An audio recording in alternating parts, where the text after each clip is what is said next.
Every so often I'll get asked by some rando on Twitter about my bio.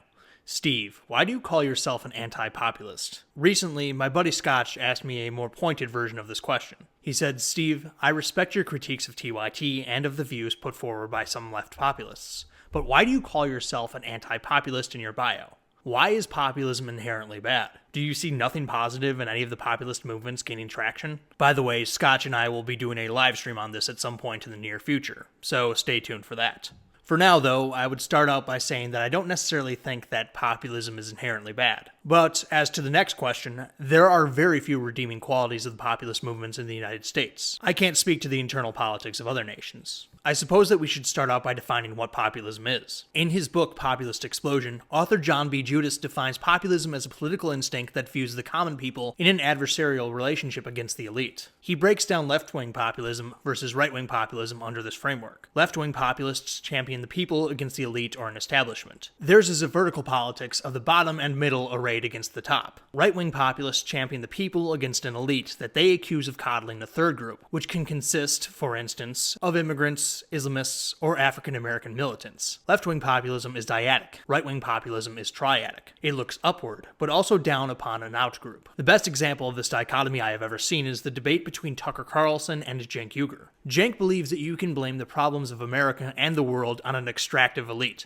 specifically the wealthy and the politicians they buy off. Now, in terms of wages, Tucker is absolutely right that wages have been stagnant, and they have been stagnant since about 1978. Productivity has not. The American worker has been wonderfully productive.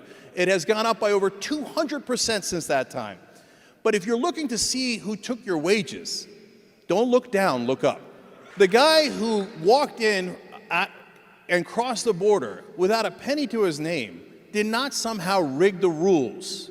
No, the person who rigged the rules are the ones that are paying the politicians. Campaign contributions are unadulterated bribery. They're absolutely, positively bribery, and they are done to maintain power for the economic elite. And that is what's keeping your wages stagnant. Tucker agrees fundamentally, but he believes that the elites have enlisted the sneaky Mexicans and the scheming Chinese in their diabolical plot to enrich themselves. In the South, there were raids on chicken plants, Tyson chicken plants, and the INS or ICE or whatever we're calling it now comes in and says, these people are here illegally without documentation. We're enforcing the law for once. And they couldn't find labor. Well, who is they? Well, they is the chicken plants. They is the employer. Okay? And they couldn't find labor because they didn't want to pay market rates to Americans.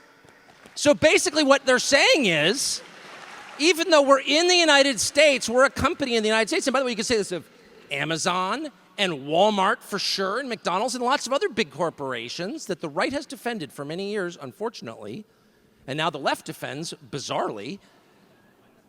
They benefit from all the institutions that make business possible, the rule of law, patents, like all the things that we have that other people don't have, okay? And yet they feel like paying the wages of Tegucigalpa.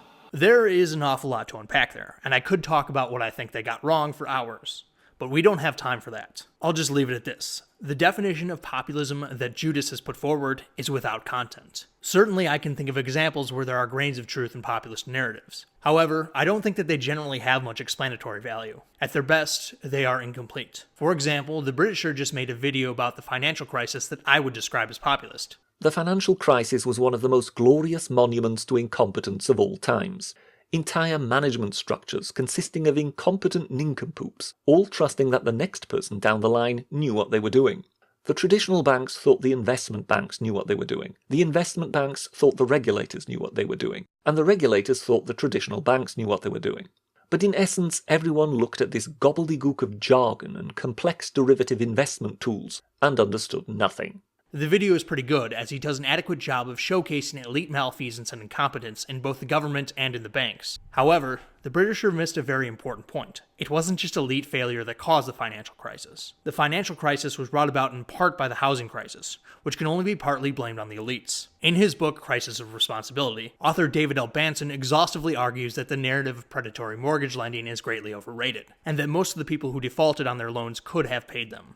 The conclusion is impossible to ignore. The vast majority of strategic defaults came from people who had the resources to pay, and, in fact, had been given grace and financial assistance, yet still chose to walk away because they realized there would be virtually no financial repercussions to them personally. They saw an opportunity to get out from an investment that was upside down, and they took it. The financial crisis wasn't just an instance of elite failure. Regular people fell short too. There are other issues where the populist narrative flat out fails. For example, the story I hear about free trade in the United States is that, in the 50s and the 60s, America practiced protectionism, which led to unprecedented prosperity. Then, gradually, over time, self-serving elites started to embrace free trade, which caused the factories to leave, which impoverished the working class. Donald Trump, populism, nationalism, Brexit, and the growing Western movement rebuking internationalism and globalism are the direct outcome of 60 years of faulty policy. It doesn't matter how many wordy, circle-jerk articles the National Review or the Financial Times or the Wall Street Journal pumps out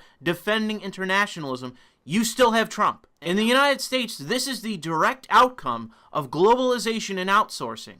The right-wing internationalists can rattle off their list of apologia, but these are the facts as they are, and so far you have no way of slowing this down. People are not content with the status quo, and when offered the option, they went with a populist Democrat from Manhattan. Now what was once your base is now his base. I made a much more comprehensive rebuttal of this narrative in my video, Protectionist Idiots versus Free Trade, but I'll briefly rehearse some of the arguments here. Standards of living are much higher now than they were in the 1950s. The 1950s manufacturing economy was largely due to the United States being the only industrial power not to be burnt to cinders during the Second World War. With the exception of employment numbers, manufacturing hasn't declined in the United States. The US has never really abandoned protectionism and embraced free trade. And most importantly, the fundamental changes in the economy over the last 6 decades were not caused by policy. Trade is an excellent example of what I think are serious problems with populism on many levels. The last point I made about the fundamental changes not being caused by policy is true of a great many number of things. I highly recommend the book The End of Power, where author Moises Naim discusses the various ways in which powerful elites are losing their ability to control the world around them. The subtitle says it all. From boardrooms to battlefields and churches to states. Why being in charge isn't what it used to be. Naim writes, in the 21st century, power is easier to get, harder to use, and easier to lose. As is the case with trade, factors beyond anyone's control, technology foremost among them, are the primary drivers of this trend. It's hard to blame elites for problems when they have less and less power as the years go by. Rhetorically, I have my issues with populism as well. I have made a utilitarian case for free trade that could be construed as populist. Free trade brings the greatest benefit to the greatest number of people, whereas protectionism primarily serves entrenched interests and the politically well-connected. I do believe that, but that's not the main reason why I'm for free trade.